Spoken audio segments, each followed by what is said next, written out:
Muy buenos días. Después de este desfile solidario y totalmente sensibilizador para también hacer de las enfermedades poco frecuentes su ámbito de actuación en el entorno hospitalario y saber llegar a este tipo de enfermos, empezamos con la mesa institucional como título Estrategia de las comunidades en enfermedades poco frecuentes. Agradecer una vez más pues al Instituto de Enfermedades Poco Frecuentes, a su presidente, a Jesús Meco, que lo tenemos aquí con nosotros en la mesa institucional, pues su participación constante en el territorio andaluz, en el territorio del norte.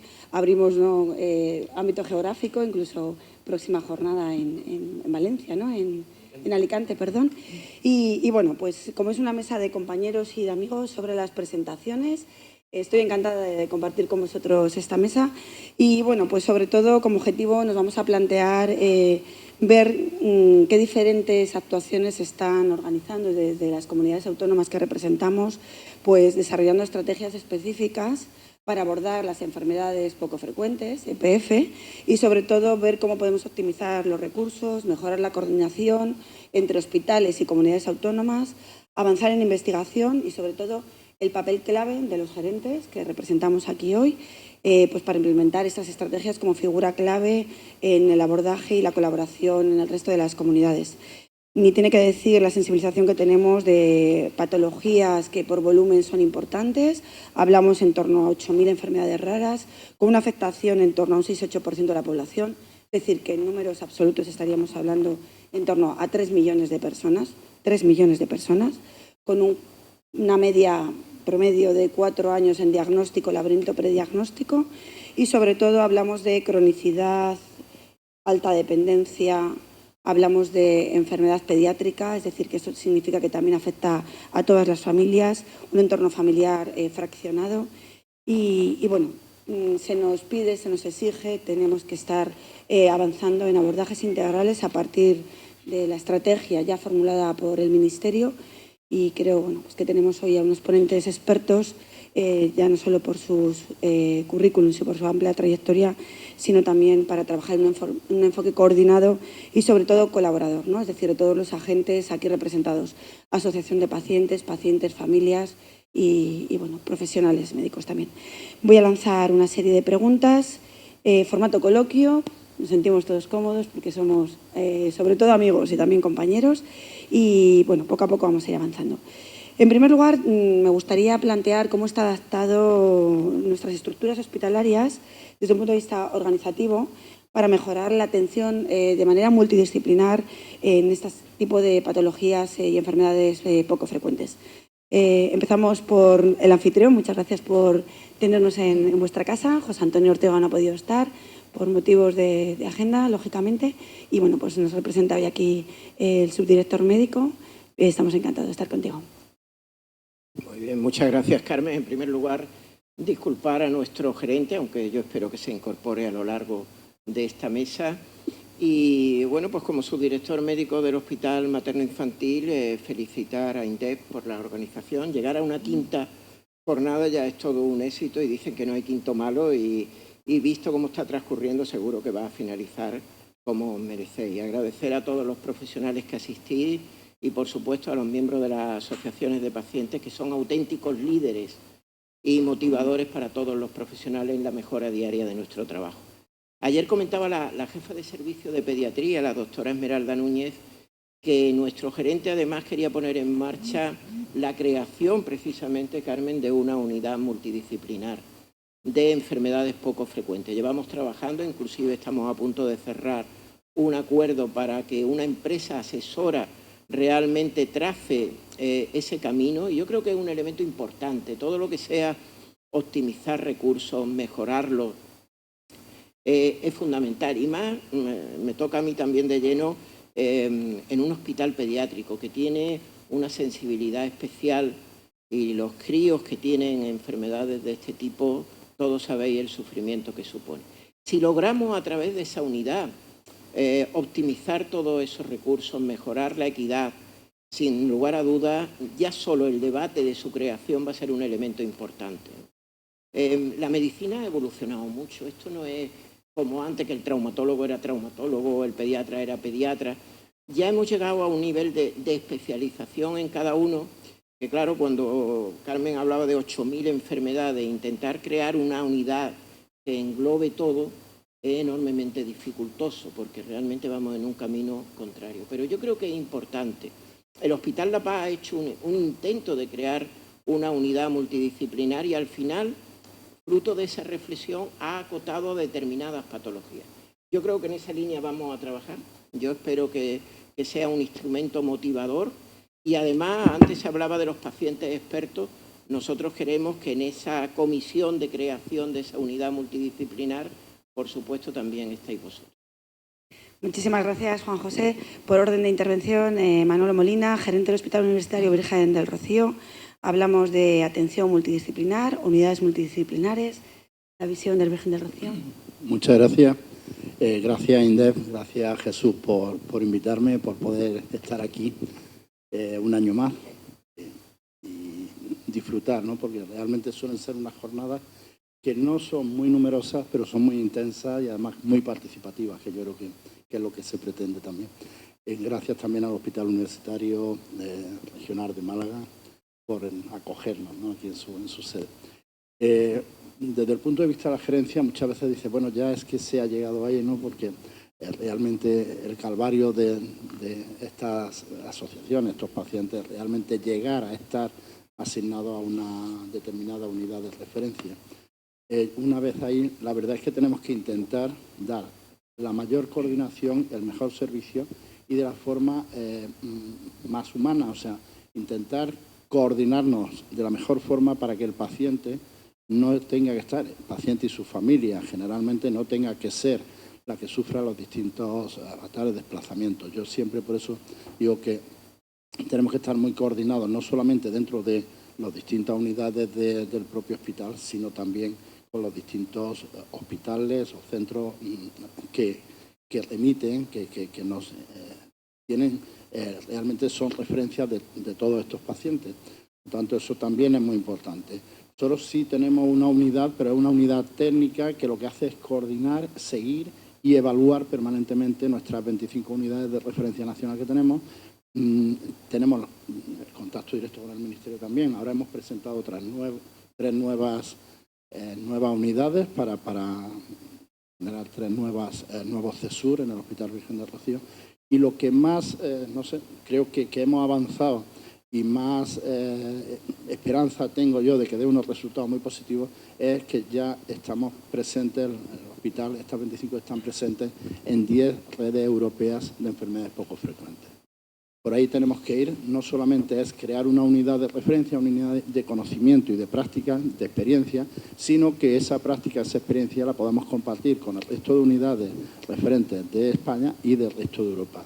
Así yo creo que podremos avanzar, porque una de las cosas fundamentales de estas unidades no se limita al aspecto asistencial, la prueba diagnóstica o la actividad quirúrgica correspondiente, sino que tienen que estar implicadas fundamentalmente en la formación y en la investigación de estas patologías. Por lo tanto, yo creo que dos aspectos que sí destacaría en cuanto a la organización del Hospital Universitario Virgen del Rocío es esa unidad técnica de coordinación a través de nuestro departamento de calidad, que tenemos esa unidad específica para el seguimiento y evaluación de actividad de todos los CESUR, y, por supuesto, el core molecular, donde estamos incluyendo toda la actividad investigadora en secuenciación masiva y donde están integrados por un total de 7 servicios del hospital, están ahí de forma transversal integrados en ese core molecular, tanto anatomía patológica, genética, microbiología, bioquímica, análisis, todos están incluidos en un solo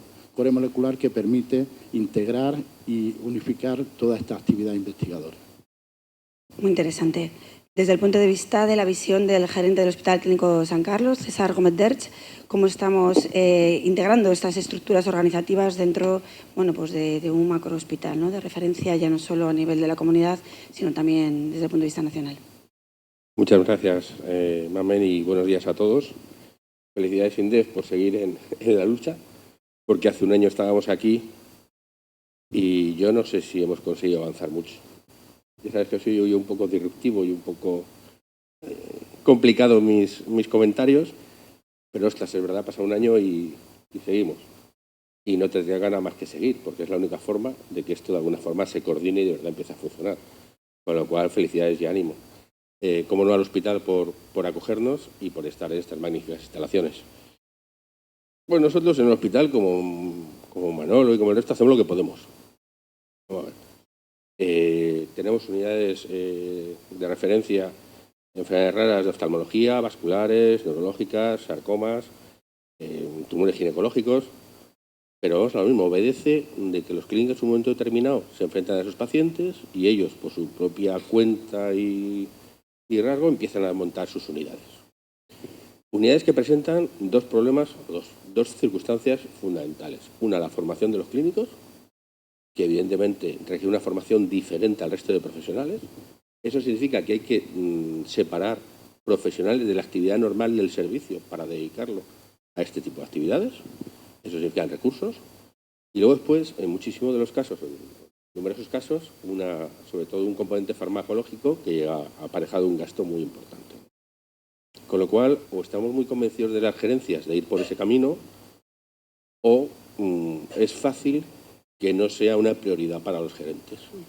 Porque al final hay una realidad asistencial, hay una realidad económica, y cuando al final estamos en una sanidad de números, sobre todo en los grandes hospitales, claro, las enfermedades poco frecuentes para nosotros como gestores representan el 0,00001. Destinar recursos para ello sin que haya un plan centralizado a nivel de comunidad o a nivel de nacional, pues es complicado, ¿no?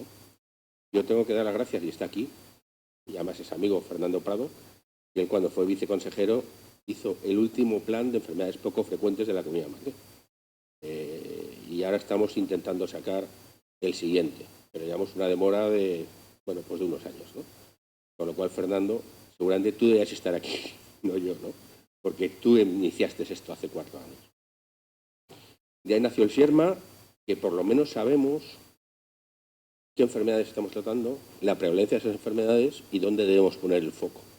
A ver si desde la parte organizativa somos capaces de cambiar la organización para atacar esas enfermedades y no que sea de abajo hacia arriba, en el cual, a través de la presión del facultativo, porque se ha presentado un paciente, haya que haber determinada línea de enfermedades poco frecuentes. Yo lo comentaba hace un año y por eso te lo decía.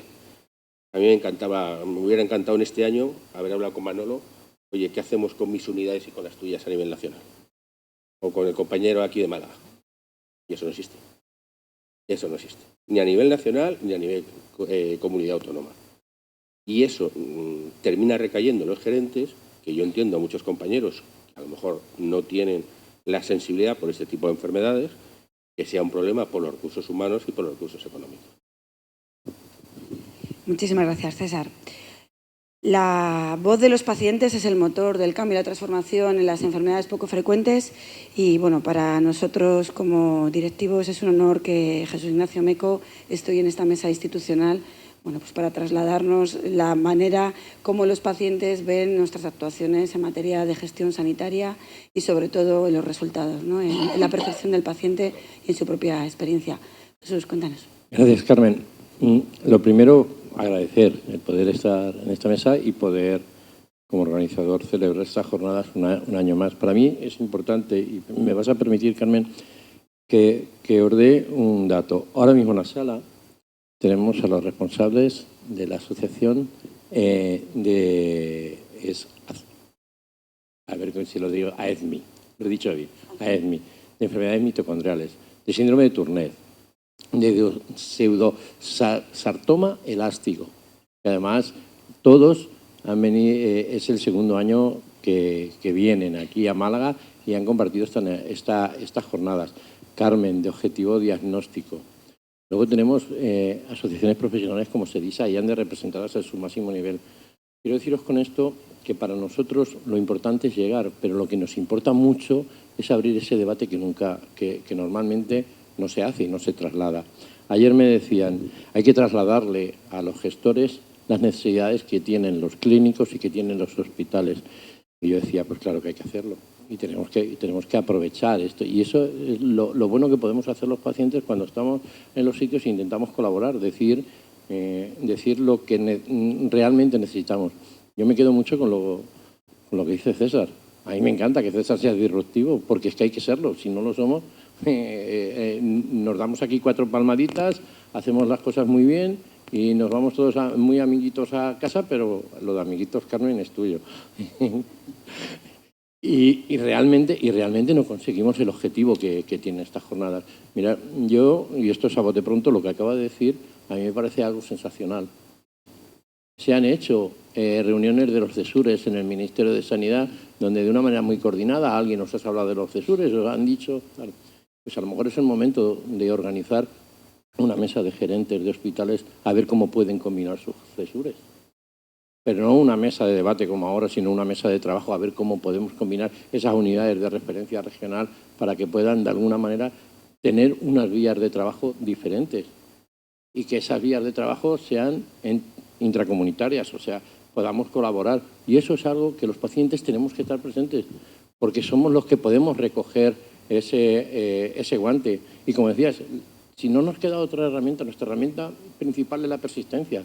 O sea, yo recuerdo mucho este escenario el año pasado, cuando aquí se decía que se iba a ampliar el cribado en ciertas comunidades autónomas. Y ayer lo decía en la inauguración, y puse a Andalucía como excelencia, pero que nos ha movido. Imaginar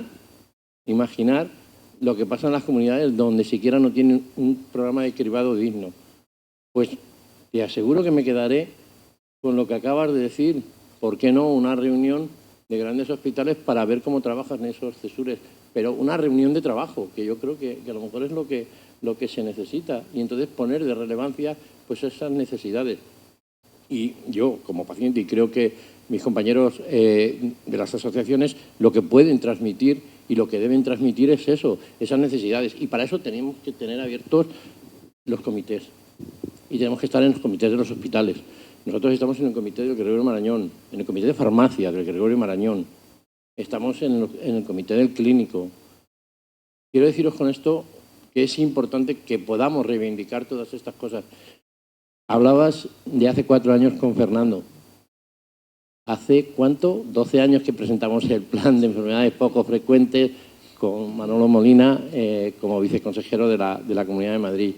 Y luego tuvo su continuidad con Fernando. Y ahora pues parece que a lo mejor se reedita, en vez de con el nombre de enfermedades poco frecuentes, con el nombre de raras.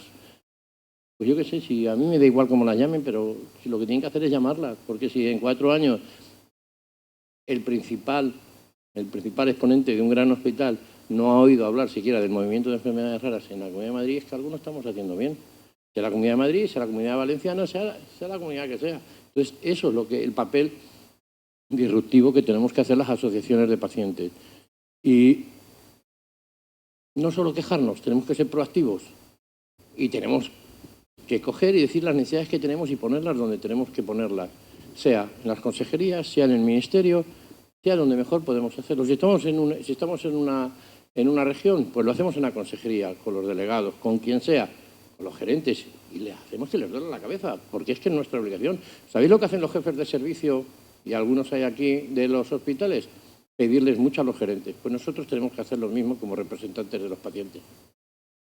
A que vuestros jefes de servicio os piden las necesidades que tienen en sus servicios. Pues nosotros tenemos que trasladar las necesidades que tienen los pacientes. Y esa es nuestra obligación. Muchísimas gracias, Jesús. Bueno, yo como representante y gerente del Hospital de Salamanca también quiero poner de manifiesto pues la estrategia de la Comunidad Autónoma de Castilla y León. Yo más que disruptivo me quedaría en colaborativo, creo que es mucho más constructivo, de manera coordinada. Y bueno, yo así con una visión de la última década considero que las enfermedades poco frecuentes han conseguido su cuota de poder, es decir, dentro de lo que es la estrategia, ya no solo a nivel de comunidad autónoma, sino a nivel directivo, y estoy convencida que todos en nuestra agenda de trabajo tenemos nuestro target con nuestro dinero destinado, incluso con alguna subvención de europea, para condicionar espacios, humanizar espacios, sobre todo por la edad pediátrica, y trabajar también la transición de edad pediátrica a adulta, ¿no? Es decir, cómo trabajamos esa transición más allá de los 14 años. Todos hemos puesto un nombre, en Castilla y León de hecho se llama Piercil, Salamanca es el que tiene también el nodo, como el Virgen del Rocío, Y bueno, yo soy positiva desde el punto de vista que creo que estamos avanzando. También es muy importante dar a conocer todo el trabajo que se está haciendo y compartirlo con las asociaciones de pacientes, porque considero que nos consume agenda de trabajo y que de manera coordinada las comunidades autónomas también están compartiendo. De hecho, ahora Castilla y León está asesorando a Castilla-La Mancha en materia de enfermedades raras y el objetivo también es compartir, ¿no?, como decíais, en este escenario. Desde ese punto de vista, ¿cómo podemos coordinarnos de una manera que los modelos de gestión sean más ágiles? Apuntabas, ¿no?, alguna reunión, jornada, pero lo importante es asegurar la continuidad de cuidados, ¿no?, que nos comentaban en la mesa anterior, y sobre todo establecer que los centros de referencia, que todos sabemos que los CESUR están perfectamente auditados, reconocidos, los tiene el hospital que los tiene que tener, dan seguridad y trazabilidad administrativa, por supuesto, también clínica. ¿Cómo podemos hacer que esto sea mucho más ágil, ¿no?, desde el punto de vista de la gerencia y con la voz de los pacientes? Gracias, Carmen. Jesús, dolores de cabeza a los equipos directivos, te puedo asegurar que vivimos en un estatus migrañoso. ¿Tú sabes eso lo que es? Dolores de cabeza continuos, ¿eh? Pero es enormemente importante que estéis ahí, estéis dando leña, ¿eh? Yo comentaba a César las dificultades. Pues claro que tenemos, cuando eres directivo, tienes la enorme responsabilidad que priorizar esos recursos. Pero sí podemos optimizarlo y mirar con un espíritu crítico y ver qué aspectos podemos mejorar. El diseñar, fijaros, algo tan rimbombante como son la reingeniería de procesos, tiene su máximo sentido, yo creo, en la complejidad de la enfermedad. Mientras más complejo es, y las enfermedades poco frecuentes por su afectación multisistémica lo son, pues tenemos que profundizar en mejoras en esa continuidad de los cuidados. Continuidad con los CESUR en Andalucía, con las unidades de procedimientos de referencia.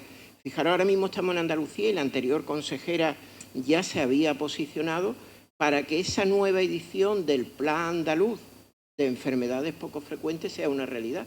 Además, su coordinador es el doctor Javier Blasco y lo tenemos aquí en este hospital. Yo creo que hay que mejorar, hay que mirar hacia todos los ámbitos, también hacia atención primaria, que en muchos aspectos son esos pediatras los que realizan esos cuidados. Y como bien decía Carmen, esa transición, que cuando hay una enfermedad crónica se vive con miedo. Con miedo, y os lo digo porque eso es una cuestión que manejamos aquí en este hospital materno día a día, y es perder, cuando un crío ya atraviesa ese umbral de los 14 años, perder la confianza que tiene la familia en ese pediatra que lo ha llevado durante muchos años y que ahora se ve un poco huérfano al ver que no va a tener esa continuidad de cuidado. Yo creo, César, que es cierto, vivimos de priorizar, esto no es fácil, pero también de esa organización interna y de esa mirada hacia adentro podemos ser más eficientes en la gestión de todos esos recursos. Muchas gracias. Manolo. Sí, yo creo que uno de los temas que siempre está encima de la mesa de cualquier equipo directivo es la adecuada organización para dar la mejor atención, pero manteniendo la máxima capacidad de esos propios servicios. Por eso, cuando decimos generar un CESUR en un hospital es algo que es ilusionante. Primero para los propios profesionales que están preparando, que están captando, que están analizando los casos con otros CESUR ya existentes, bien a nivel nacional o a nivel europeo, pero luego también en cuanto a la organización interna dentro del propio hospital. Es muy importante porque los servicios tienen que mantener su actividad cotidiana. Esto no es algo que sea independiente, sino que hay que mantener la actividad cotidiana. Y luego lo que yo me quejo permanentemente es que el ser un centro de referencia con 25 CESUR no puede ser penalizado a la hora de hacer una evaluación de su contrato programa, porque yo establezco unos periodos, unas agendas individualizadas, personalizadas. Todos los CESUR tienen agendas individualizadas y personalizadas. Y no son 45 minutos ni una hora, es todo lo que necesiten esos pacientes, pues porque muchas veces vienen de lejos, incluso tienen que pernoctar en Sevilla. Tenemos que darle toda la atención necesaria, hacerle todas las pruebas y que se vaya con todo lo que sea necesario en nuestro centro para que no tenga que estar viniendo continuamente. Por eso decía antes, la adecuada coordinación con los centros de referencia, cada uno en su provincia, en su localidad, porque lo que no podemos tampoco es atrapar, hacer a estos pacientes rehenes de nuestro hospital. Nosotros tenemos casos que dicen, no, es que cualquier proceso que afecte a este paciente con esta determinada enfermedad mitocondrial o de cualquier tipo, tiene que venir al Hospital Virgen del Rocío. Eso no es así y no tiene que ser así porque eso sería malo para el propio paciente y malo para el sistema y malo también para el seguimiento del CESUR. A mí, cuando ahora me han presentado 3 nuevos CESUR, que creo que están muy bien diseñados y nos los van a conceder, yo, aunque no está bien decirlo aquí en una reunión de este tipo, pero yo me pongo a echar cuentas, ¿cuánto me va a costar esto? ¿Cuánto me va a costar? Porque no, eso sí tiene que saberlo todo el mundo. Cuando dice al Ministerio, estuve el otro día en una reunión en el Ministerio y allí lo expuse. Yo cuando decís que tenemos un fondo de cohesión y que no nos quejemos los gerentes porque eso está financiado, mentira. Los gerentes no pillamos un duro de eso. Que sería donde tendría que venir. Tendría que venir a los centros, el centro de gasto efectivo y real es el centro que lucha, que pelea y que está ilusionado por tener, como yo estoy ilusionado para que Virgen del Rocío tenga más CESUR. Yo tengo compañeros que me dicen, Manolo, estás loco. Si cada CESUR te pega un bocado en tu contrato programa, eso es lo que no puede ser. Lo que no puede ser es que estamos diciendo que hemos avanzado, pero de las 8.000 enfermedades, ¿cuántas tenemos realmente en redes de CESUR? Si es que no llega a 50, es que es muy poco. Y luego otra cosa que también digo, vamos a sentarnos, vamos a decir, yo estoy trabajando en este CESUR, que tenemos 27 pacientes, no hagas tú otro CESUR. No podemos tener 4 CESUR en Madrid, conozco perfectamente, de la misma patología, 4 CESUR en una provincia que sí que es muy, muy poblada, pero cuya dispersión geográfica es mínima. Por lo tanto, vamos a centrarnos. No puedo yo empeñarme en tener un CESUR como el de distrofia vesical cuando lo que tenemos son 2 pacientes en toda Andalucía que además cuando les he llamado me han dicho es que yo prefiero seguir en La Paz porque tienen más experiencia que vosotros. Y tengo que decir, pues sí, claro, es que es verdad.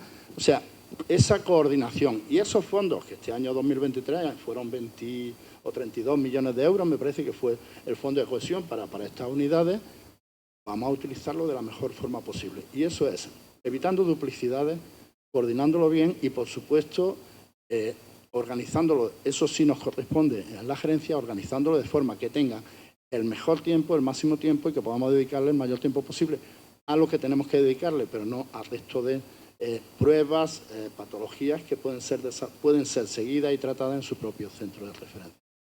Así es. Hablamos y abogamos entonces porque el dinero siga al paciente. Hay modelos europeos, como es el modelo italiano, donde si tú solicitas una asistencia en el norte o el sur del país, digamos que el dinero va con el paciente y se posiciona en la cuenta de gasto del hospital donde se presta la asistencia. También quiero poner en valor lo que es la palabra CESUR, que parece que con tanto hablar de ella pierde el valor y el contenido del trabajo que supone acreditarse con un CESUR. Acreditarse y reacreditarse, porque no solo es ser bueno y tener resultados clínicos, sino saberlo demostrar y entra en todo el proceso asistencial. Bajo este punto de vista, bueno, pues la visión del Hospital Clínico San Carlos también es muy importante traerlo hoy a la mesa y sobre todo cómo implementamos todo esto, ¿no? En la manera de coordinación, continuidad, estrategia de cuidados, desde el punto de vista del gerente del clínico. Bueno, vamos a ver. Antes, comentaros, yo no, evidentemente no digo que no haya que ser más eficientes, pero es que esto lo llevo oyendo de la época del INSADU, de Alberto Núñez Feijóo en los años 90, que hay que ser más eficientes, hay que ser más eficientes. Claro que hay que ser más eficientes. Todas nuestras consultas empiezan a las 8:30 y terminan a las 2:30. Los quirófanos empiezan a las 8:30 y terminan a las 2:30. Que me diga el gerente que eso lo consigue. Quiero decir, claro, pero con los condicionantes que tenemos y en la estructura que tenemos, esto bastante hacemos con irlo llevando. Pues quiero decir que, joder, no nos hagamos trampas al solitario. Esto necesita una financiación aparte. Necesita un proyecto institucional nacional. ¿Por qué? Porque la N de este tipo de patologías es muy pequeña. Queramos o no, yo tuve la suerte hace 2 años de dirigir el Niño Jesús. Pues eso me pasa a mí con los niños. La N es muy pequeña, te pasará a ti. Y o buscamos pacientes fuera de la Comunidad de Madrid, a nivel nacional, a nivel internacional, o no tenemos expertise para tratar ese tipo de pacientes. Esto es exactamente lo mismo. Yo creo que es un planteamiento de país. O sea, no podemos, creo yo, en mi modesta opinión, tratar a los pacientes de enfermedades frecuentes con cualquier otro tipo de paciente de otra patología. Porque cualquier otro paciente de otra patología tiene una N mucha más grande que abordamos mucho más cómodamente y que tenemos los circuitos y los procesos para hacerlo. ¿Esto no?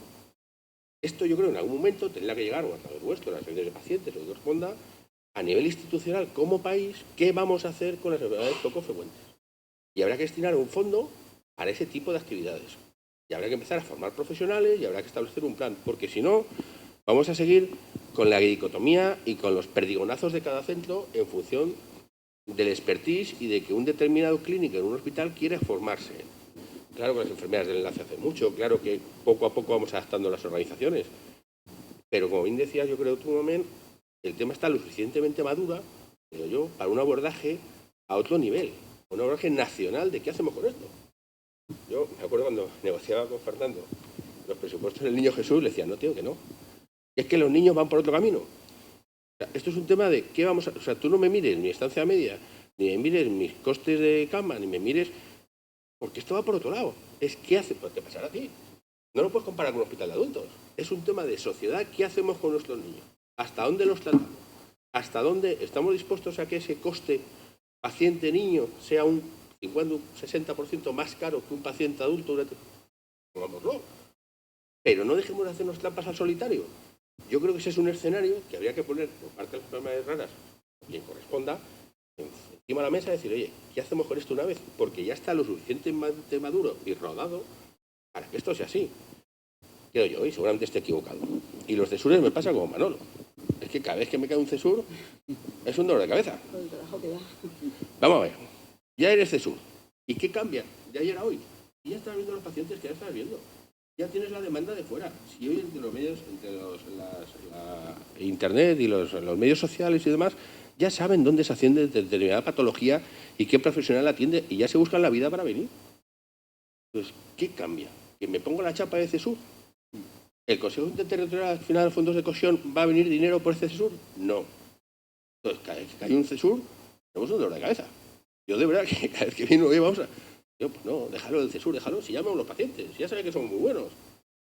Es decir, yo creo que todo esto habría que sentarse y de verdad, por lo menos darle cierta estructura de proyecto de país, o por lo menos de ciertas comunidades autónomas, para intentar ponerlo en... Yo no tengo ningún problema que si tratan mejor en los sarcomas, no sé qué, del Virgen del Rocío, vayan y les paguemos el desplazamiento. Y si tratáis aquí mejores, un programa visical y no sé qué, que vengan aquí. Porque al final el conocimiento va a estar en donde estén los casos, en donde estén los pacientes. No podemos tener 14 cesures de la misma patología y atender en cada cesur 5 pacientes. ¿Dónde ven los proyectos de investigación? ¿Dónde ve la formación de los profesionales? Es decir, eso es en lo que yo creo que me refiero y seguramente habré expresado mal en cuanto a que no que haya que ser más eficientes, que por supuesto, sino que hay que dar un paso y decir, ¿qué hacemos? Si no, el año que viene, invitar. Seguiremos hablando de lo mismo. Igual que lo del dinero que va detrás del paciente, perdonadme. Ostras, lo llevo yendo desde el año 95. Un clásico.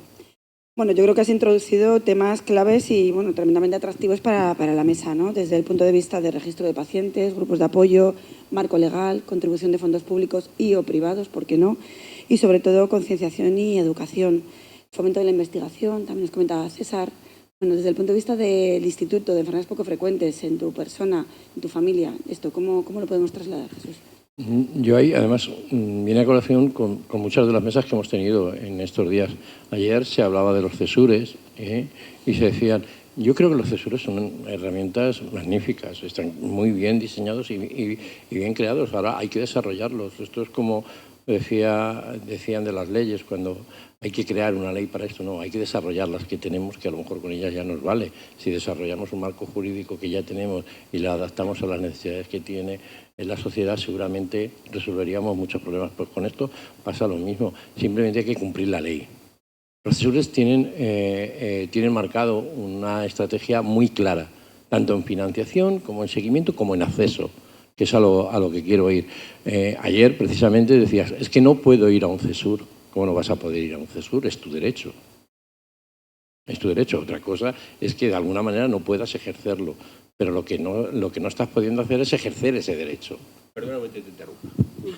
Perdona un momento porque hace 10 minutos cierta persona me dice, oye, ¿puedo irme a cambiar una cadera a tu hospital porque no soy capaz de que los papeles lleguen de una comunidad a otra y me metes por urgencias o no sé qué. Y es un cambio de cadera. ¿O no? Imaginaros una enfermedad rara. Joder, de verdad, perdonadme, pero es que es la realidad. Es que yo cuando miro a esta gente, yo le querría dar soluciones. Porque es lo que veo en sus ojos y no se las puedo dar. Como a ti, te voy a decir, búscate la vida, tío. Esto no puede ser. No puede ser. Y estamos hablando de una sustitución de una cadera, que es un tema normalizado, que es un tema que todo el mundo hacemos, que es un tema que... Imaginaros una enfermedad de transmisión, una enfermedad rara. Perdón, Perdonado. Me ha jodido la cadera. Perdonado. Lo que quiero decir es que, aunque diga César que es complicado, tú la legislación la tienes. Y yo te aseguro que es una de las cosas que mejor hacemos. Porque lo mismo que dice eso César, te digo que cuando hemos tenido que hablar con un gerente de un hospital para poder hacer un traslado de una persona a un CESUR con más expertise, lo hemos hecho porque es una cosa razonable. Cuando he tenido que mandar al Clínico San Carlos, al CESUR, de enfermedades raras que cursan con trastornos del movimiento, no he tenido ningún problema. Pero ni lo vas a tener. Ya está. El pues, problema es que no esté la estructura para que no exista. Tú no te has que llamar al gerente y A ver. te haga el favor. No, que yo quiero intervenir también. Pero es que precisamente la regulación de los CESUR tiene un apartado de evaluación anual que dice que tú tienes que tener una N. Y si tú vas perdiendo N porque no eres capaz de darle una atención con un expertise y que tengan la confianza de quedarte contigo, quitamos ese CESUR. Exactamente. Claro. Pues eso es así, pero esa es la realidad. ¿Que cuesta trabajo? Pues sí, pero lo mismo que tú dices, la sociedad y las agrupaciones de pacientes tenemos también que defender que eso se pueda llevar a cabo. Yo lo he dicho esto en más de una ocasión. A mí no me importa cómo cobráis vosotros el CESUR. No me ¿Cómo no importa. cobramos? Si esto es dinero del Monopoly. Escucha. Porque no es una cuestión mía. Tendrás que darle la patada para arriba y decirle al responsable cómo llegan esos fondos de cohesión. Porque tienen que llegar. Que es lo que decía. Pero eso no puede llegar al paciente. Totalmente de acuerdo. Y eso ha pasado y sigue pasando. Yo te puedo asegurar que ha habido gente que ha tenido que ir a su gerente de su hospital a que le firme una derivación para asumir unos costes universitarios en un hospital de un punto concreto. Y eso pasa, y eso no lo puede hacer el paciente. Tú sabes que fue precisamente el punto que yo, en la reunión del Ministerio de Sanidad, en la mesa de enfermedades raras del Ministerio de Sanidad, fue el punto que yo toqué, porque me decían, no, vamos a ver, nosotros, claro que tenemos establecido un dinero para tu comunidad autónoma. Digo, no, pero vosotros tenéis la ley en la mano para poder decir que eso no va a la caja tonta, no, a la caja única de la comunidad, sino que va con carácter finalista. Y si yo tengo una unidad de sarcomas que tengo 17 pacientes, voy a tener X dinero por 17. Si el otro tiene 100, pues tendrá X por 100. Y eso se puede establecer y se tiene que establecer desde el Ministerio, ese carácter finalista, porque si no, al final no llega. Y vamos a ser los propios equipos directivos los que tenemos el orgullo de decir mi hospital tiene tanto, sacar pecho porque de verdad nos da prestigio el tener esa superespecialización en enfermedades poco frecuentes, pero también vamos a tener la herramienta para que si soy capaz de captar pacientes, eso me va a revertir en una mejor financiación de las propias unidades. Ahí es donde, pero eso no lo hace, eso lo tiene que hacer el Ministerio. Tiene que establecer las líneas de financiación de carácter finalista. Por eso tenemos que insistir en ver cómo se coordina realmente esos CESURes. Y es eso, es la controversia de poder decir esto es lo que marca la ley y lo que realmente se está haciendo. Y a lo mejor pues hay que ponerlo encima de la mesa y hay que ver cómo podemos abordarlo. Pero lo que no podemos hacer es decir esto está así y lo dejamos para el año que viene. ¿Me entiendes? O sea, lo mismo que tú me estabas diciendo. No podemos seguir haciendo las cosas, seguir diciéndolas y no poniéndolas en práctica. Pues oye, pues a lo mejor una de las consecuencias que tiene que tener estas jornadas es que se cree esa mesa de debate, pero no una mesa de debate aquí, sino una mesa de trabajo donde estén los principales hospitales del país con más números de CESUR, con Ministerio de Sanidad o sin Ministerio de Sanidad, porque lo primero que hay que hacer es empezar a andar. Y yo, Carmen, como es tu mesa, yo te propongo que de esta mesa la consecuencia sea precisamente eso. Bueno, me parece tremendamente interesante y sobre todo yo creo que al menos dentro de nuestro ámbito de actuación, que cada uno de manera colaborativa tiene que garantizar pues trazabilidad y sobre todo orden en el procedimiento, las herramientas establecidas, es decir, orden de asistencia, aprobación, código postal registrado, sobre todo para tener un punto de partida de manera coordinado y ordenado, ¿no? Me parece interesante abordar otro tema y es que, bueno, estas últimas semanas insistentemente me llamaba el gerente de Sant Joan de Déu, que hoy no puede estar aquí, por otros motivos, pero yo dije, ¿qué ocurrirá entre Cataluña y Castilla y León, Salamanca y Barcelona? Y bueno, pues simplemente la llamada insistente era para participar en un call center, de tal manera que de manera innovadora, utilizando las nuevas tecnologías, pudiéramos tener una puerta de acceso, de accesibilidad a los pacientes con enfermedades pues, raras a cualquier síntoma. Me duele la cabeza, con un call center de screening, a modo de triaje, y luego bueno, pues vehiculizar un poco en función de la patología o el síntoma a un órgano más finalista. ¿Cómo abordáis y cómo pensáis que desde el punto de vista de nuestra estructura podemos implementar el uso de las nuevas tecnologías pues para seguir avanzando, ¿no?, en el orden, procedimiento, seguimiento y sobre todo desde el punto de vista diagnóstico y pronóstico de estas patologías tan minoritarias? Pues Carmen, fundamentalmente como un elemento de seguridad. Yo ayer cuando escuchaba a Carmen Sáez, que en otra mesa comentaba que a veces por la vía de acceder a un registro de su enfermedad era pues que estuviera formando parte de un ensayo clínico, y en Andalucía tenemos más de 480 en marcha, eso te demuestra una debilidad importante. El hecho de que un paciente pueda ser atendido, ya ponía el caso de Elche, creo recordar, y que de Valencia a Elche no tenían sus datos. Las nuevas tecnologías te van a aportar una seguridad en el paciente en cuanto a conocer toda su patología en una historia única, ¿no? El hecho de que un paciente, imaginaros lo que puede ser, y eso lo sabéis vosotros bien, ir con una enfermedad poco frecuente, con un dossier, con un tocho de información en papel, eso genera una situación de riesgo de cara al profesional que lo va a atender. Yo creo que hay que hacer una apuesta decidida por ese registro único, por esas nuevas tecnologías, para implementar y sobre todo con la vertiente de seguridad para el destinatario de nuestro trabajo, que son nuestros pacientes. Bueno, y tocando un tema ultra sensible de interoperabilidad, ¿cómo podemos garantizar este seguimiento continuado, ordenado, bueno, pues para poner en marcha trabajos, proyectos de investigación con una N suficiente, nos comentaba César, para tener un expertise adecuado? Yo creo que en eso tenemos la experiencia ya, el ejemplo, precisamente de la red europea. Las redes europeas no son redes asistenciales, son redes de comunicación, de intercambio de experiencias, de investigación compartida, de ensayos clínicos multicéntricos. Eso es lo que tenemos que buscar, no la competencia entre uno y otro, sino la suma de todo.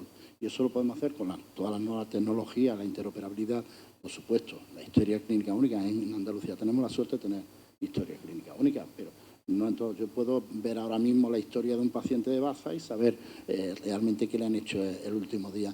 Pero todo eso tiene que plasmarse en esas redes. Yo creo que el tema de las enfermedades poco frecuentes tiene que ir hacia ese establecimiento de redes. Los CESUR está muy bien, tenemos que seguir y yo lo defiendo, por supuesto, pero eso tiene que estar integrado en redes, que seamos capaces de compartir toda esa experiencia, toda esa investigación y la formación, por supuesto, a través de esas redes. Así es. Registros electrónicos de salud, telemedicina, utilizar plataformas de telemedicina. César, ¿cómo piensas que podemos seguir avanzando? Porque considero que el diagnóstico inicial es mucho más alentador que hace unos años, en este momento. ¿Cómo piensas que podemos de manera colaborativa compartir esta metodología de trabajo? A ver, yo creo que el tema de la incorporación de las nuevas tecnologías, que ya no son tan nuevas seguramente, es uno de los grandes retos que tenemos los próximos 5 años, no más.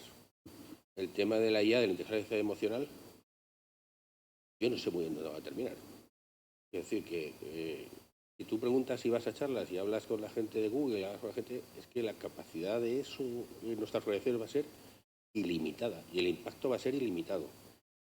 Yo no sé si nuestras organizaciones están suficientemente maduras para ser capaces de asumir todo el cambio que va a provocar estructuralmente la incorporación de las nuevas tecnologías. Como bien decía Manolo, esto lo que sí que ha provocado es que a nivel nacional el conocimiento esté en la red y sea compartido.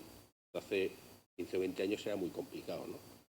Hoy en día, cualquier clínico tiene acceso a la patología que quiera, tratada donde corresponde a los ensayos, ¿no? Y eso hace que en este tipo de enfermedades el conocimiento se difunda y, por lo tanto, crezca y todo el mundo aporte valor a ese procedimiento.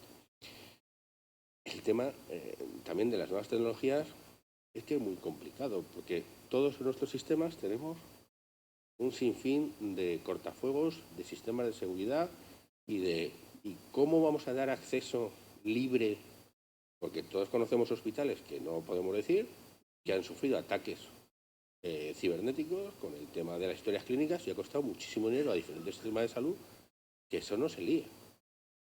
Entonces, el equilibrio de cómo vamos a abrir nuestras organizaciones, cómo vamos a implementar las nuevas tecnologías, cómo vamos a implementar las nuevas tecnologías y cómo la organización va a ser capaz de madurar todo eso, yo creo que en los próximos 5 años, porque la teoría es muy sencilla, es decir, si está todo un chat GPT, ayer hablando con una persona de aquí en el Colegio de Médicos, con la despedida, que contaba la despedida de los residentes, salió uno de estos de inteligencia emocional, hablaron de una patología, produjo el chat GPT, esta némesis, esto no sé qué, este es el tratamiento, esto es tal, esto es tal, todo. Acabó. Y le decía a los residentes, esto es lo que vais a tener que gestionar a partir de ahora. Claro, ¿cómo vamos a trasladar eso a nuestros hospitales? El ciberataque. Si me tengo que callar, me callo, ¿eh? Van a por ti. Eso va a ser apasionante. Yo creo que es el mayor reto que tenemos, y no mucho más allá, ¿eh? Yo creo que, porque si nosotros pensamos hace 5 años cómo estaban nuestras organizaciones y cómo están ahora, el cambio es tremendo. Y para un hombre tremendamente tecnológico como es Jesús, ¿qué abordaje? Pues mira, ¿es este? No. Mientras estaba haciendo ruido y mientras estabais hablando y estaba hablando Manolo, le he preguntado a ChatGPT, que ya tiene una especialización en medicina y salud, que lo podéis ver. O sea, si tenéis el ChatGPT podéis entrar en ChatGPT y tiene un apartado en medicina y salud. Y le he preguntado que cuántas enfermedades atienden en el Virgen del Rocío.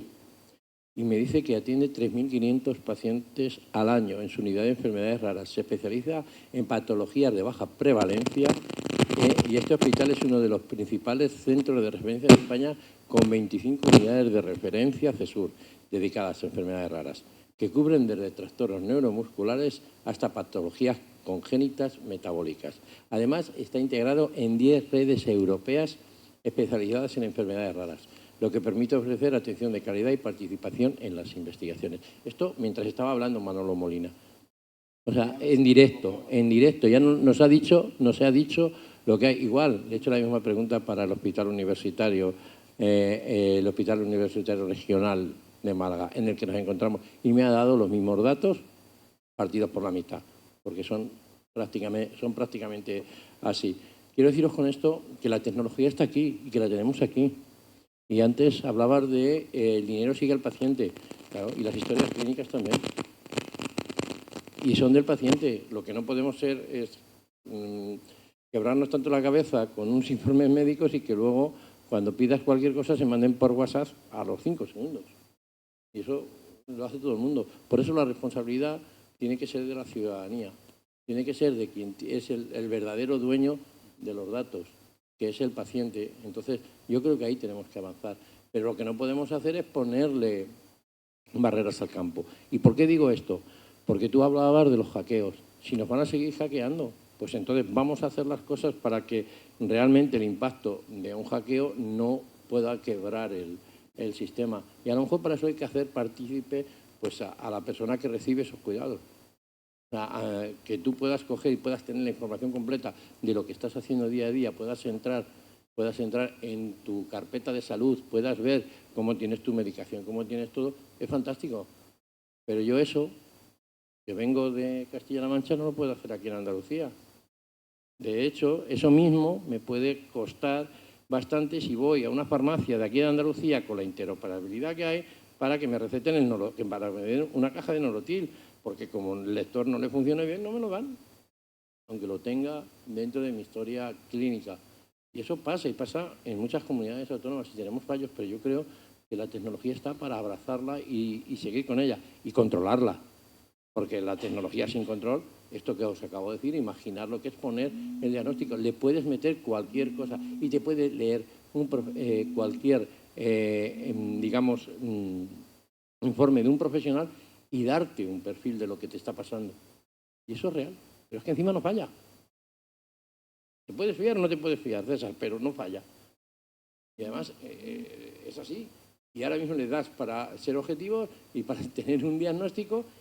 Y es que son muy precisos y en eso se está trabajando. Si negamos eso, ¿cómo lo vamos a? ¿Qué vamos a hacer? Está claro, es una pieza clave, también en ocasiones es una barrera estructural, pues por toda la regulación legal de cara a protección del paciente, ciberataques, seguridad. Pero lo que realmente necesitamos es un abordaje colaborativo, coordinado, disruptivo. En ocasiones nos apuntaban también aquí tanto César como Jesús.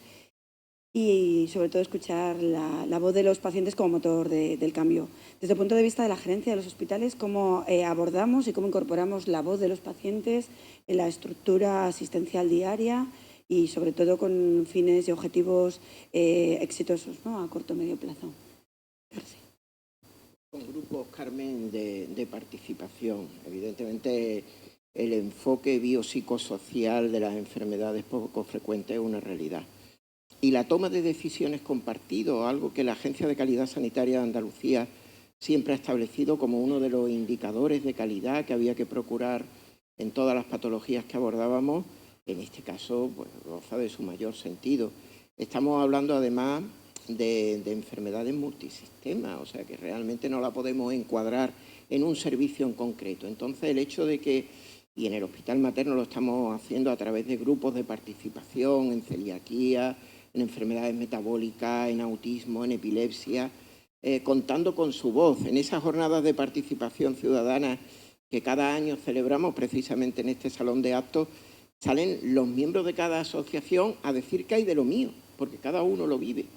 Por eso decía yo antes que es fundamental que haya gente que coja la bandera de esas asociaciones.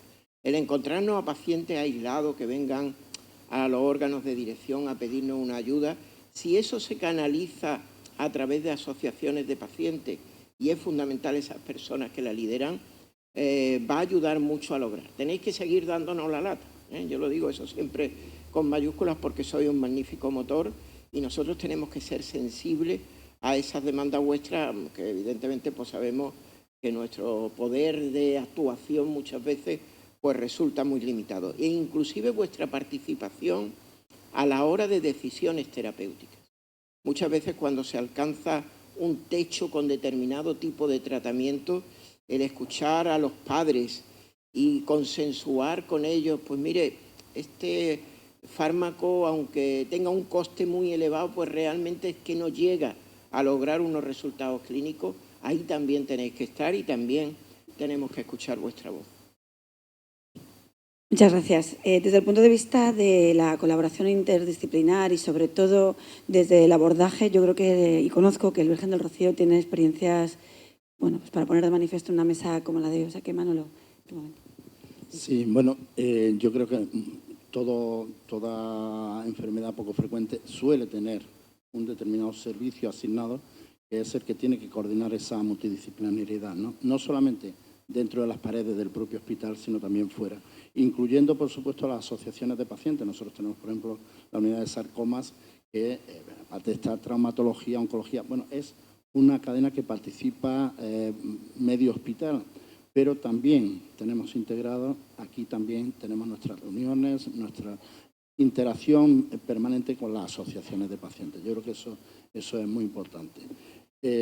Cuando hablamos de transversalidad y multidisciplinariedad, quiere decir que en cada paciente tenemos que tener coordinada, ¿no?, la actuación de todos, incluido, por supuesto, también todo el ámbito de diagnóstico, que también está y participa en estas unidades.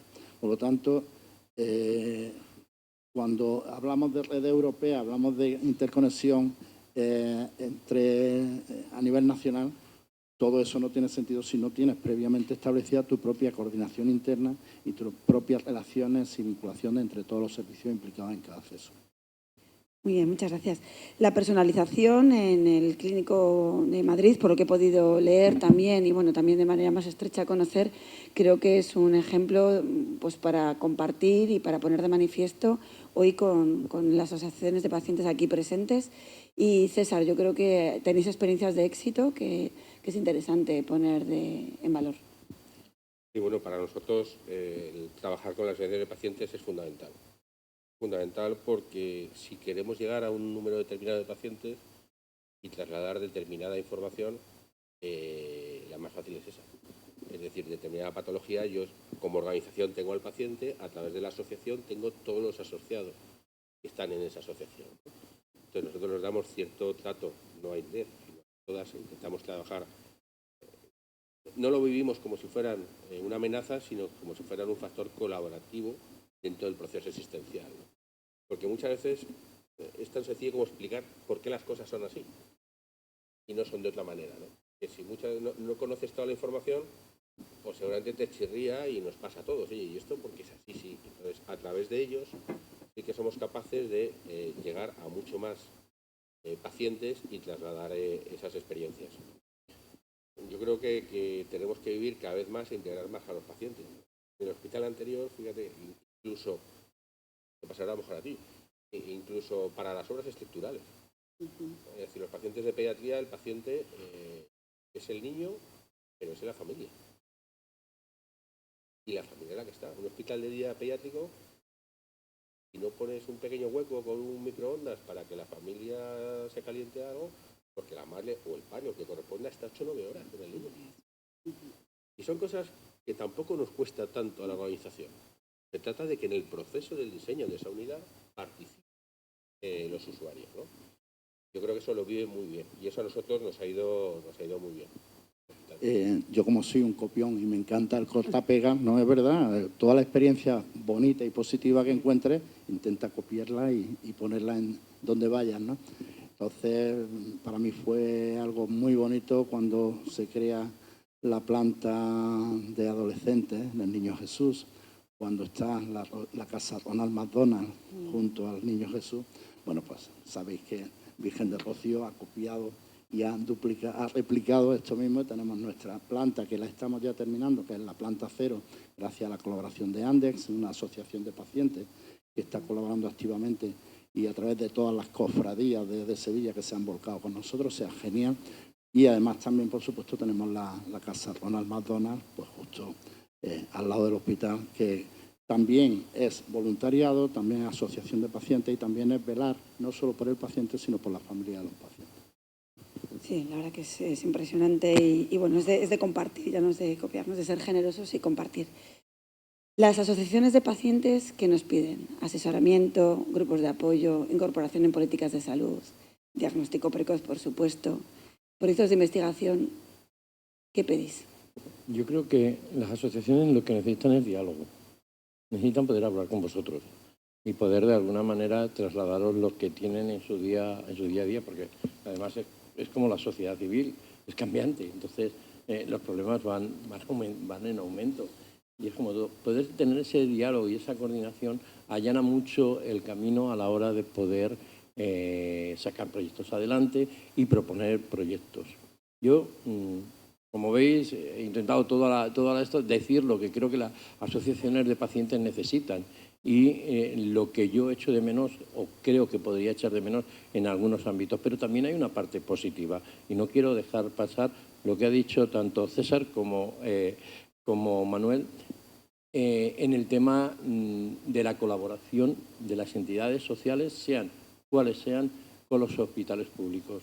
Yo sé que eso es muy difícil. Yo sé que organizar, porque viví lo de San Vicente, vi cómo se hizo aquello, cuadrar eso dentro de, digamos, el statement público, en lo que son la sanidad pública, poder hacer la colaboración de las asociaciones es muy complicada y eso es algo que no se valora.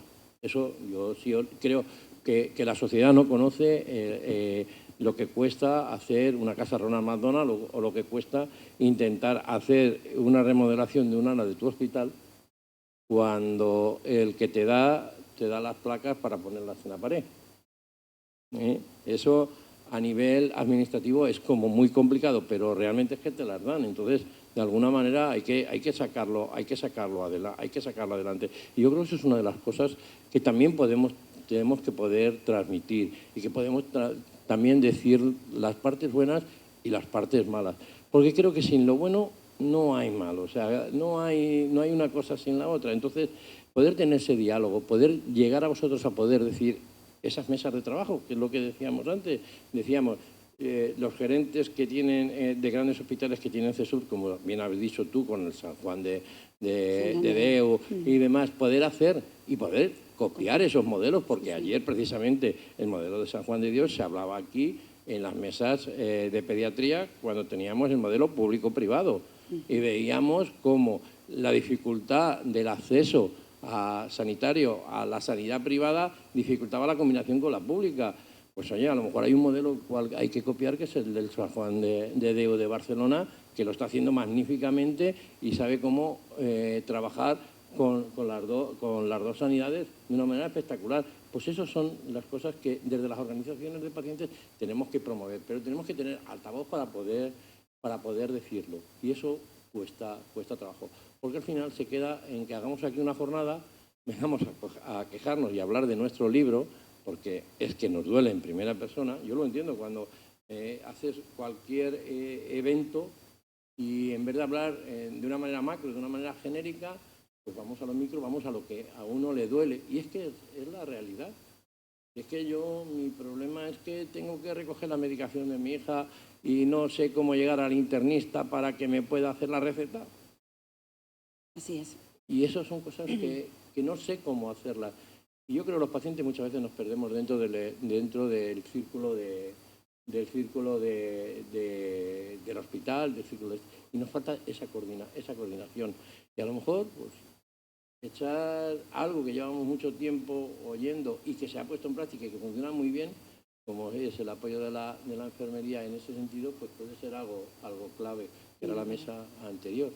Y que por eso es bueno que los enfermeros trabajen con los gerentes para ver cómo hacemos de que la enfermera gestora de casos llegue a los sitios, porque antes estábamos hablando. Así es. Esa línea, pues, también un profesional guía puede ayudar mucho, que haya un referente más allá para no perdernos en el bosque de tanta espesura, de tanta variedad de enfermedades. Mira, ahí además fue noticia esta semana pasada y Lorena me la pasó ella, nosotros creo que lo subimos también a redes, era la atención en un pequeño hospital. El hospital de Balmis en Alicante había cifrado en 1.600 pacientes en el último año de atención multidisciplinar, sin ningún tipo de especialización. O sea, no estaba diciendo atiendo tantos pacientes de esta patología, de esta, sino que había atendido 1.600 pacientes. Nosotros el año pasado atendimos más de 1.000 pacientes en nuestra entidad. Esos son datos que tenemos que ver. A lo mejor hay que tener algún tipo de atención que no es solamente la especializada, sino de coordinación, que pueda llevar a lo que tú nos estaba diciendo. Y eso yo sí lo he hecho de menos. Pues nosotros no llegamos en eso. Recuperando los minutos perdidos por el desfile del vestuario diferente del diseñador Manu Fernández, nos acercamos a la última y no menos importante pregunta que os quiero lanzar como mesa de gerentes institucional, y es el principal desafío que tenemos como hospitales, en este caso públicos, en cuanto a la financiación y acceso a terapias huérfanas, ultrahuérfanas, y bueno, pues a todo el coste que a veces también nos supone a la hora de tomar decisiones. Ayer había una mesa de comunicación que nos hacía también reflexionar sobre la alta sensibilidad a la hora de tomar estas decisiones, que no eran en ocasiones exentas de carga emocional, tanto para la administración como para los gerentes, directores médicos, etcétera. ¿Cómo nos incorporamos a este gran desafío, ¿no?, de la equidad en el acceso a las nuevas terapias y sobre todo a la sostenibilidad, ¿no? Pues precisamente, Carmen, en esta semana recibíamos la recomendación por parte de servicios centrales de crear comisiones de alto impacto. Que en este hospital ya existe, y realmente lo que son las indicaciones nos vienen muy marcadas por el Ministerio. Ahí poco podemos hacer, ver que se cumplen los criterios. Pero sí en lo que es la auditoría de seguimiento de esos tratamientos, que es un aspecto fundamental. Y eso en la gestión con la industria farmacéutica. Cuando se emplea un fármaco no solo es indicarlo, es ver si realmente está siendo eficaz. Y en función de eso, en los acuerdos con la industria, establecer los criterios para el pago o no en función, imaginemos en la AME, por ejemplo, o en la función de la mejora de esos síntomas motores, ¿no? Eso es un aspecto fundamental de esas comisiones. Y también establecer con la industria un techo terapéutico. Es decir, si a partir de una prolongación del tratamiento en esa persona o por un incremento de peso, establecer unos límites acordes para que eso no suponga un coste adicional y una interrupción en el tratamiento de esos pacientes. Totalmente de acuerdo. Desde el punto de vista de acuerdos de riesgo compartido, fórmulas innovadoras en la gestión de estos fármacos de alto impacto, desde el punto de vista del Virgen del Rocío, una farmacia muy potente, ¿cómo lo podemos compartir? Sí, yo creo que enlazándolo también con la contestación anterior, yo siempre he abogado porque la equidad se consigue de mejor forma, en este caso la equidad no va ligada a la descentralización, a hacer lo más próximo posible la indicación, prescripción y dispensación. Yo creo que aquí es todo lo contrario. La mayor eficiencia y la mayor equidad está en la concentración, porque todos estos productos de alto impacto, todo lo que es el análisis, la negociación y la evaluación, que ahora efectivamente nos llegó la semana pasada, y a mí me parece genial la iniciativa, ¿no? Es decir, no solamente cuáles son los productos, para qué patologías, qué indicaciones, qué número de pacientes y qué seguimiento y cómo están evolucionando esos pacientes. Yo creo que eso es algo imprescindible y eso se puede hacer mucho mejor de forma totalmente centralizada en aquellos grandes hospitales que pueden... Hombre, yo tengo la suerte de verdad de tener un magnífico servicio de farmacia que todos conocéis, que en ese sentido pues está siendo... Porque no es la primera vez que hemos visto cómo en nuestras conversaciones con asociaciones de pacientes me dice, es que en tal sitio le están dando a este paciente que no cumple esos requisitos algo que tú le estás denegando. Y eso para nosotros, no para nosotros como Virgen del Rocío, sino para el sistema público sanitario español, es penoso, ¿no? Porque nuestros pacientes tienen la sensación que depende de dónde te haya tocado vivir, te dan un tratamiento o no te dan un tratamiento. Y eso no debe de ser así. Tenemos que tener muy claro, de forma objetiva y de forma homogénea, cuándo hay que dar ese tratamiento, qué dosificación y hasta cuándo se tiene que dar ese tratamiento. Y que seamos todos conscientes de que eso es algo que tenemos que cumplir todos. Incorporarse el código postal a la hora de la accesibilidad. Y bueno, yo ya no solo planteo desde un punto de vista de seguimiento y un factor pronóstico, sino también como ayuda a la decisión, ¿no? Ayuda compartida desde otro ámbito asistencial, en este caso servicios centrales. En Castilla y León existe la CAPCIL desde hace ya tiempo. Bueno, estaba yo directora médico en aquel momento como representante de Castilla y León y creo que es un órgano decisorio y de apoyo a la hora de tomar decisiones como gerente, como director médico, en el acceso a determinados fármacos de alto impacto. Sí, yo estoy totalmente de acuerdo con lo que han dicho los compañeros. Es más, yo creo que la industria también ha cambiado. O sea, la industria ya no es una industria y aquí hay expertos farmacéuticos que podrán decirlo o asegurarlo o decir lo contrario. Pero la industria ya no es la que, sobre todo de los fármacos de gran impacto, de vender el medicamento y me olvido y desaparezco el proceso de venta. Yo creo que cada vez están más en socios tecnológicos y en la sostenibilidad del sistema, como hemos hablado.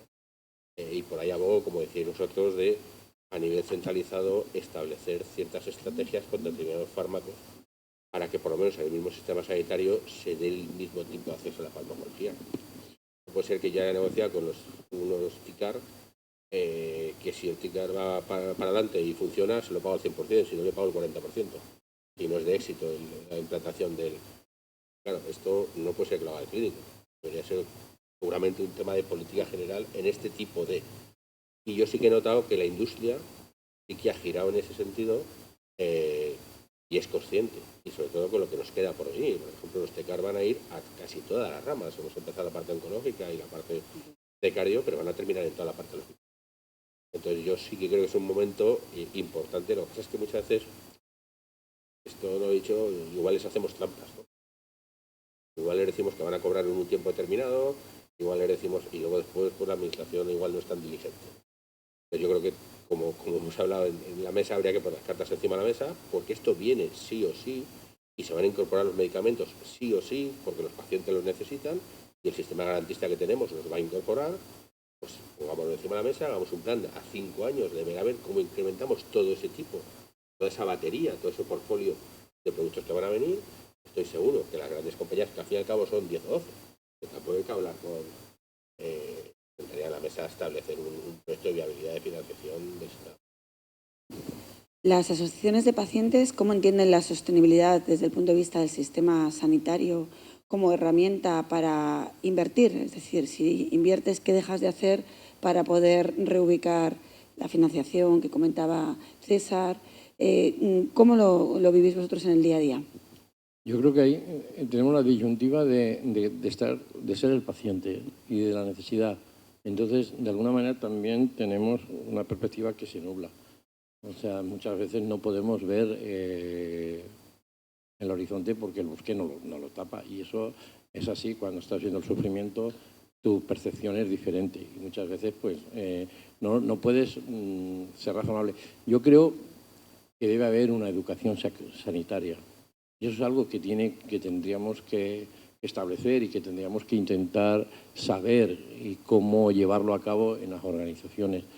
Saber lo que cuestan las cosas es importante. Y cómo se manejan es importante. Y cómo debemos, de alguna manera, ver cómo se financia pues, un gran hospital o cómo se financia una terapia innovadora, pues yo creo que también es importante. Pero va en la línea de lo que hemos venido hablando, son dar responsabilidad al paciente sobre su propia salud, si es que no es otra cosa. Es que es darnos la corresponsabilidad a nosotros mismos sobre lo que tenemos que hacer y poder llevarla a cabo.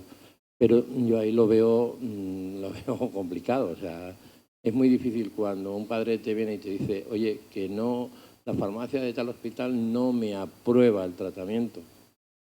Y es que los de mi asociación, pero que están en tal sitio, se lo están dando. Y esto es una realidad. Es una realidad. Aunque sea dentro de la misma comunidad autónoma. Cuidado, no hace falta nada más que cambiar de hospital para que haya una disyuntiva. Entonces, bueno, yo creo que en la mesa siguiente nos van a poder hablar algo sobre qué pasa con esa gestión de farmacia, por ejemplo, en diferentes hospitales y diferentes sitios. Yo creo que es algo que para nosotros, yo lo considero para los pacientes un reto. Muy bien. Bueno, vamos a dar por concluida esta mesa institucional de estrategias de comunidades en enfermedades poco frecuentes, pero no antes quiero pediros una reflexión de 30 segundos desde el punto de vista de Málaga, Sevilla, Madrid y la voz de los pacientes para concluir la mesa. Empezamos por Málaga.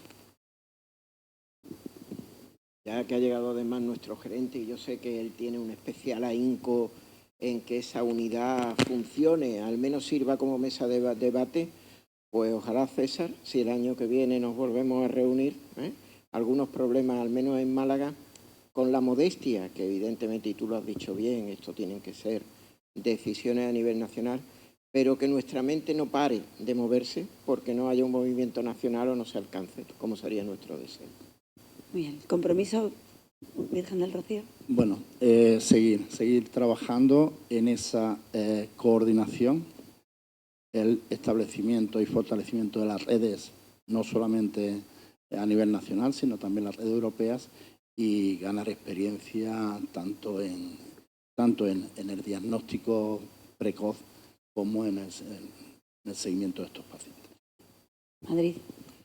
Bueno, yo creo que se ha hecho mucho y que estamos en una situación mejor ver el vaso medio lleno que medio vacío. Y eso es evidente, ¿no? Gracias a asociaciones como vosotros, cada vez atendemos mejor este tipo de pacientes, que es de lo que se trata. Porque muchas veces nos metemos y al final perdemos a lo mejor el foco y realmente se trata del paciente, ¿no? Yo creo que este tipo de paciente cada vez somos capaces de darle mejor respuesta. Y eso hace que en la situación que estemos, como bien han dicho los compañeros, no seamos conservadores y queramos de verdad dar un salto y como en otros tipos de patologías y como en otro tipo de necesidad del hospital, queramos ir y seguir creciendo y en una situación, si no perfecta, bueno, pues responder lo mejor posible a los pacientes como el resto de patologías. Ánimo constructivo. ¿Y desde los pacientes? Bueno, yo creo que seguir trabajando, no desistir, sea lo que tengamos enfrente, y ser pragmáticos. Y decía, es un compromiso.